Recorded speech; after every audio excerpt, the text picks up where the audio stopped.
This is Val Mukherjee from Cyber Future Foundation. We are here to do uh, a kind of a pre-chat around the Cyber Future Foundation's program in Davos, and I'm joined by a, a very distinguished uh, group from uh, my friends and community here. We will go through them in certain groups, but let me first introduce Pamela Isom to this conversation. We're going to, in usual fashion that you have probably seen us in the last few days getting ready for this event. We're going to start with Pamela's introduction. We'll go through uh, the learnings from last year. We are going to go through the opportunity that we have ahead of us.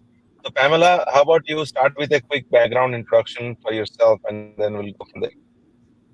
Sure, thank you, and I appreciate you all having me and allowing me to participate in this conversation.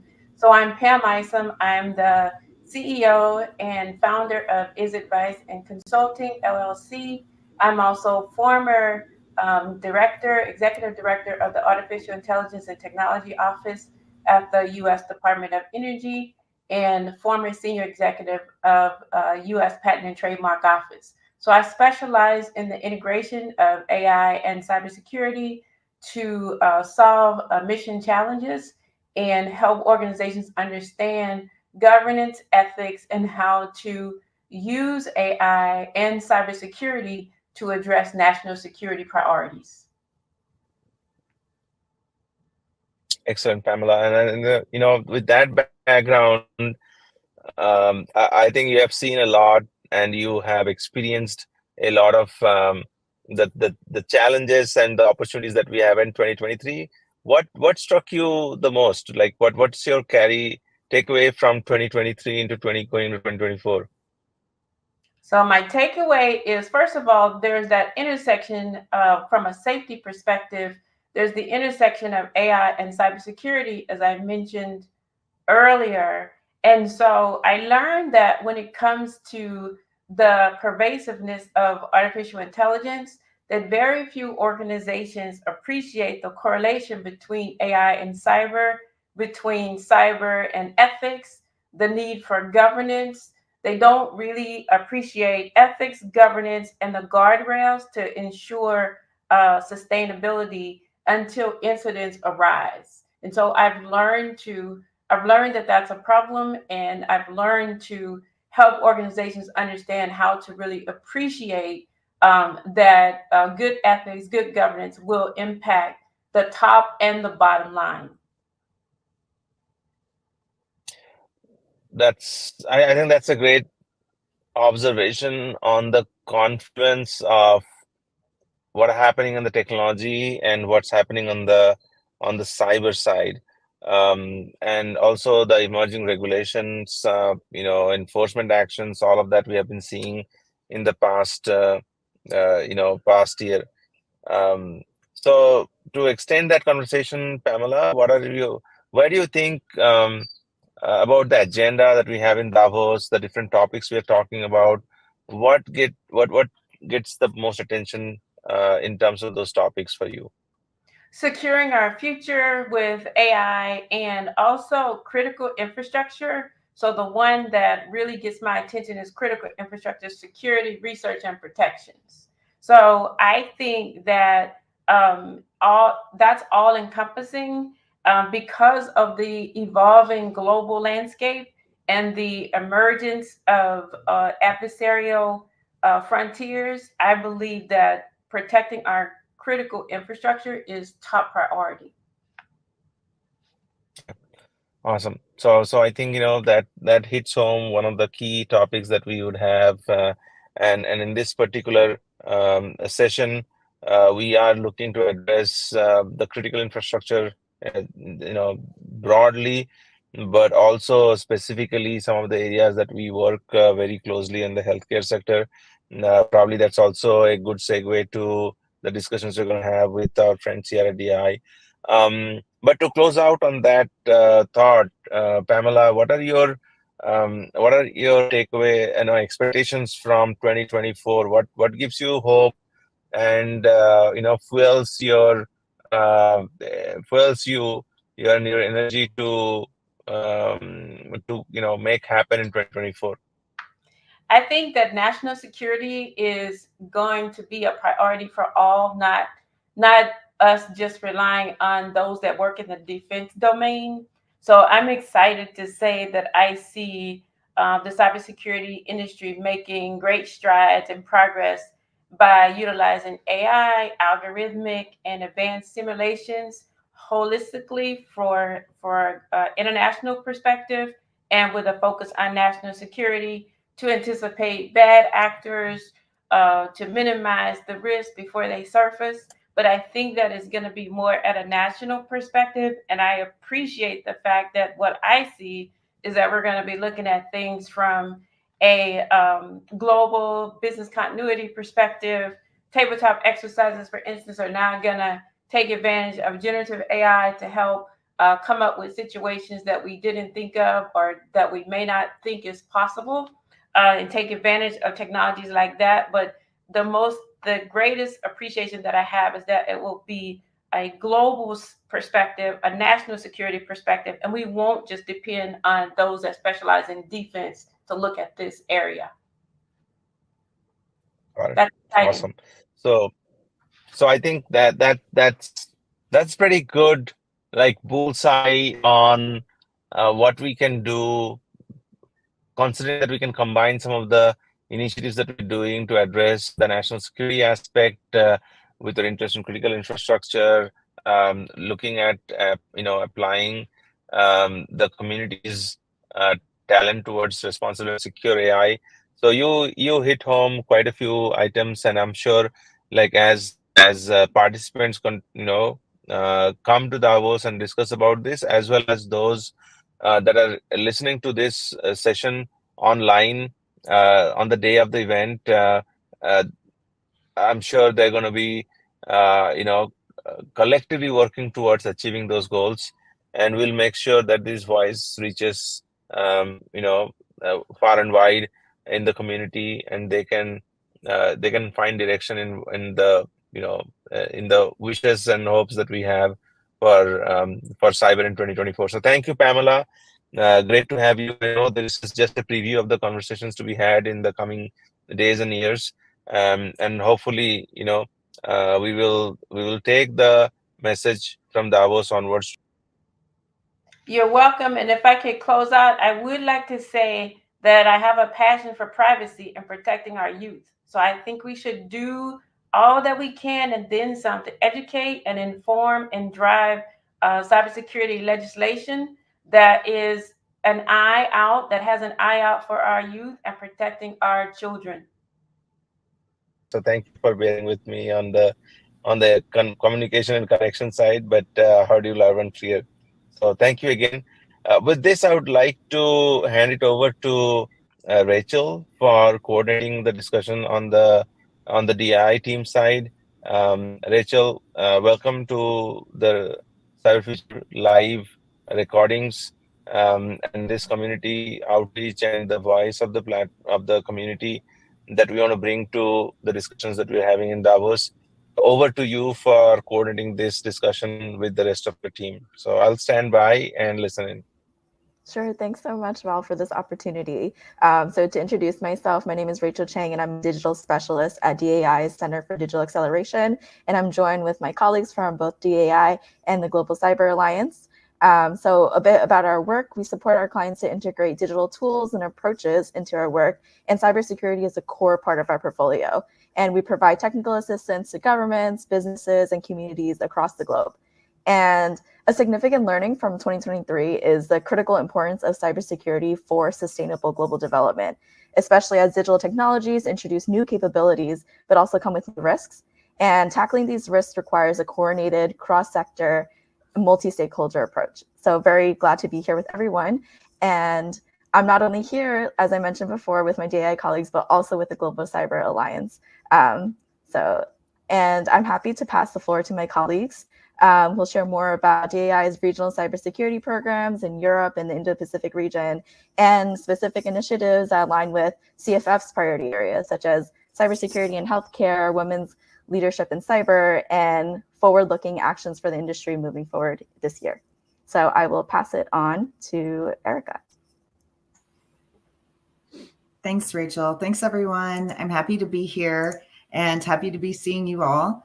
As Rachel mentioned, my name is Erica Bustinza, and I'm the program director of the Critical Infrastructure Digitalization and Resilience Program, which I will refer to as CIDR going forward, which is implemented at DAI and funded by USAID. So CIDR supports countries in Eastern Europe and Eurasia to improve the cybersecurity of their critical infrastructure so that it's resilient and can continue to provide citizens with essential services. CIDR is currently working in Georgia, Moldova, Kosovo, Serbia, North Macedonia, and Albania. And our areas of focus include workforce development. We provide direct support to critical infrastructure operators. We support cybersecurity policy development and also intel sharing. So a few areas that relate to the CFF priorities. CIDR's workforce development activities, for example, strengthen the education and supply of cybersecurity personnel in the countries in which we work. For example, in North Macedonia, we conducted assessments to take stock of beneficiary company environments and to align activities to fit specific national needs.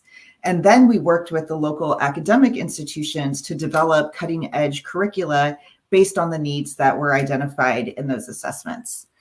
And last year, CIDR also launched the Cyber Pathways for Women activity in Serbia and North Macedonia, where we have analyzed social, political, and cultural factors that inhibit women from entering cybersecurity fields. And this year, we'll then use that information to develop activities to mitigate these inhibitors. That includes social awareness campaigns, mentorship programs, and working with local academic institutions to design gender-sensitive approaches for the curriculum development. CIDR also works directly to support critical infrastructure operators. We respond to cyber attacks by deploying on-the-ground technical, logistical, and program management support. We do assessments and then provide rapid procurement of technology. We also work closely with critical infrastructure entities to help identify and mitigate vulnerabilities. This is actually a key focus for our team in 2024. And CIDR also implements many other activities that support the ecosystems of the countries in which we work. These are just a few highlights relating to the CFF priority topics. So thank you, and I'm happy to turn it over to my colleagues.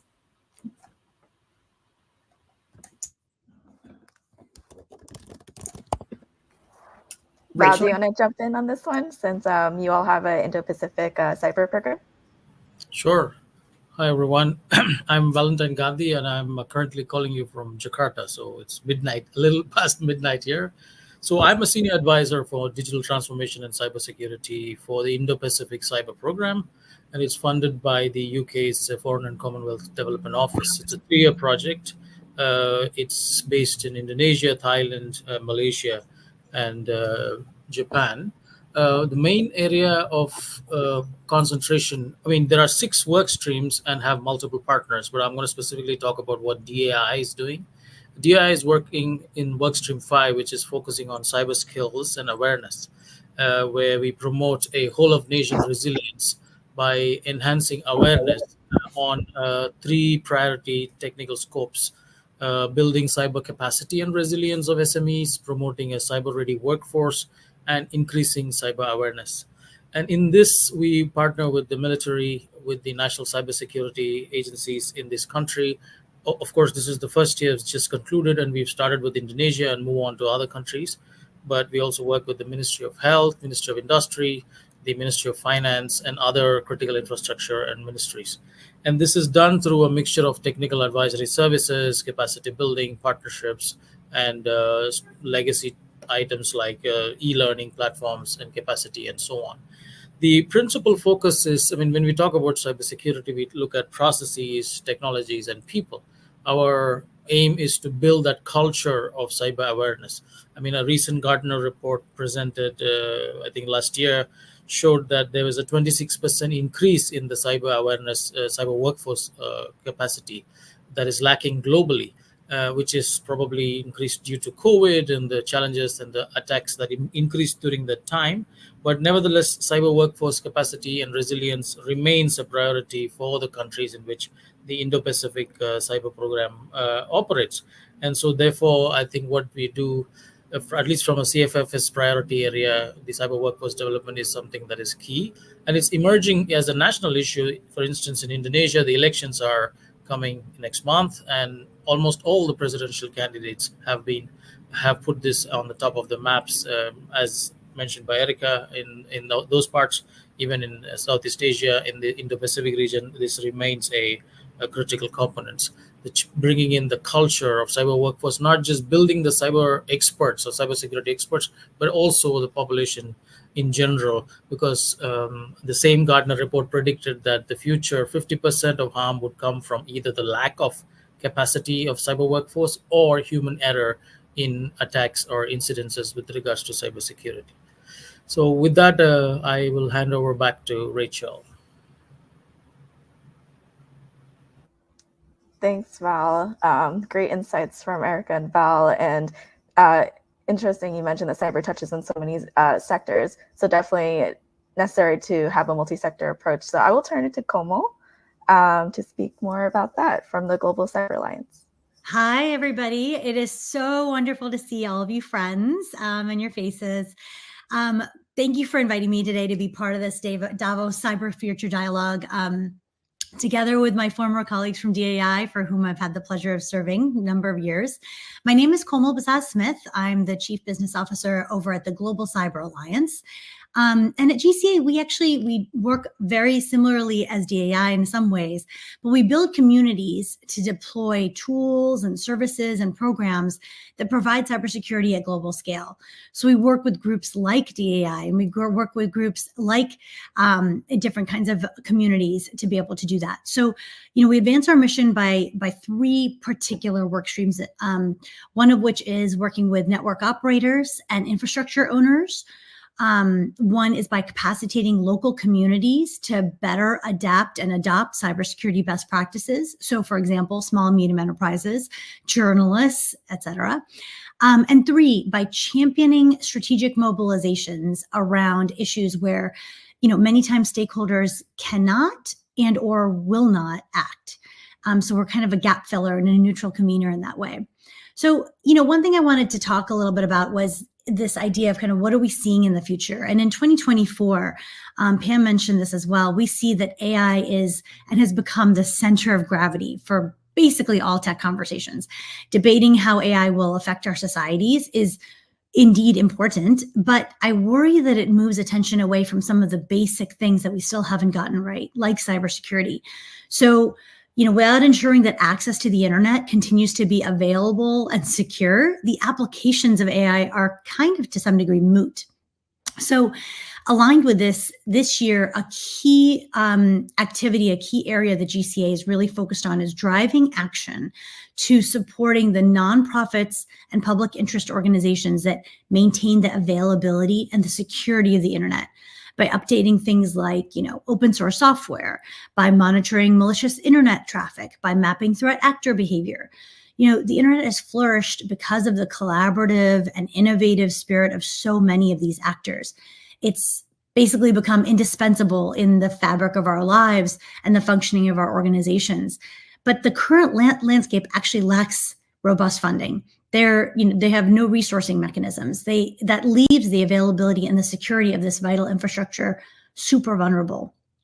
So traditional cybersecurity funding has often kind of prioritized pilots and new projects, and it basically neglects the maintenance of existing solutions that are crucial for a resilient internet ecosystem. Systemic underinvestment puts the entire internet ecosystem at risk, along with the social and economic progress that depends on the internet. So the things that DAI works on all the time, the things that Davos cares about all the time. This time is ripe to fortify the foundations that have thus far sustained the internet's seamless functionality. So to address this major risk, we are launching an initiative called Common Good Cyber. And it's a collaborative effort aimed at galvanizing action to strengthen the internet's resilience. So Common Good Cyber will draw attention to the fact that safeguarding the internet is a shared responsibility that transcends geographical and sectoral boundaries. And it calls on stakeholders from business, from government, from academia and civil society to contribute to that solution. The effort will kick off at a workshop at the end of February in Washington, D.C. And at the workshop, we aim not just to address immediate crises, but to establish a sustainable funding and business model that ensures the safety and security of the internet ecosystem over the long term, even in the face of economic downturns. So I encourage you to join us, and I'm very happy to answer any questions at a future date. And I'll turn it back to you, Rachel. Excellent. Thanks so much, Komal, for these great insights about actions for the industry moving forward. And really excited to hear about GCA's new launch. And I will turn it over to Bobby now. I know, Bobby, you've had a lot of great experience about all of these thematic areas we touched upon. So happy to invite you to close us out. Great. So welcome and thank you, colleagues, especially Komal. It's great to see you once again. I'm Bobby Jefferson. I'm Vice President at DAI, formerly the Chief Technology Officer. So my background is technology in the global health business, and I help to support and have led our cybersecurity for critical infrastructure in Ukraine work in 2020. If you remember 2020, that was during the pandemic and right before the war, so things were really dynamic at that time. And why am I mentioning this? Is because some of the work that we're doing and some of the work that CFF is doing is around how to enable the environment for a really strong, robust cybersecurity posture for countries. That includes policy, legislation, strengthening the workforce, capacity. But how do you build capacity when countries may not have the capacity themselves to build that capacity? How to invest in local cyber firms. So yes, there's a lot of expertise in the US and the UK as well. But how do you invest in women-owned cyber startups and firms that are in Ukraine or in the Balkans as well? And so being able to have and stimulate a local market, so that way countries can also build their own cyber resilience and products and services. So I really want to applaud Val, to you and Catherine for convening the Road to Davos, because it's, in my opinion, increasingly important for the collaboration among CISOs to be more than just CISOs and cyber folks talking to each other. It's also including the board members and country CISOs as well, and a collective effort in order to make us much more secure. It takes all of us. And so for me, it's really important to understand that these personal connections are where trust is built amongst the cyber players. And so when you have a personal outreach, personal connection, then it's easier to share ideas and be able to share your lessons and what's happening in your countries and what's happening in your program. So I really want to applaud Val and Catherine and for convening in Davos to help prepare us for a much more secure, trusted future, and especially around the different countries. And so that means helping countries from the Balkans to the Black Sea, to the Baltics, to Botswana, from Botswana to Bangladesh, from Bangladesh to Brazil, from Brazil to Baltimore, from Baltimore to British Columbia, from British Columbia to the Bronx. That's where I grew up. I was born and raised in the Bronx. That we're all connected in this cyber space. So in order to really work together, and AI is on the forefront and as well, being involved but having the connections to talk to others who are not in the cyberspace. So that's why I applaud the Project Indigo and Project Gateway that you're leading at CFF around the creation of the cyber board book. I've used that. I'm mentoring a number of cyber firms and I'm on their boards and helping them. And so the cyber board book is really helpful for those who are on boards and in the Health Center of Excellence to be able to bring things together. And quite frankly, when you're in a crisis, like many countries are, having a cyber posture around humanitarian assistance. So I know those topics will be covered in Davos. And so looking forward to, hearing more, collaborating with colleagues, and just really thanking each of the DEI and our GCA colleagues for participating and just sharing what they're doing. And also want to give a quick shout out to Pamela as well. I was very glad to hear the brilliant work that you're doing as well, and the opportunity to engage with youth is important. So I turn it back over to you. Well, thank you, Rachel. Thanks, Bobby, Komal, Val, the other Val, Erica, all for contributing to this discussion. I know we have a tremendous amount of work to get done, and I'm looking forward to our active partnership with DI and DI partners like GCI. I think there is so much to be done. I'm glad that the work that we're doing is actually touching the practitioner's life, and the work that you were doing in the field in different parts of the world are able to leverage, right? And inspires us to carry on this work further. All of us come from different backgrounds, and each of us have learnings and lessons that we have or we bring to this table. And I think this will make this conversation, not only this conversation, richer, but also the industry and our profession much more impactful as we go forward. So thank you again, the DAI team and the GCI team for jumping on this call. We will continue to carry this voice forward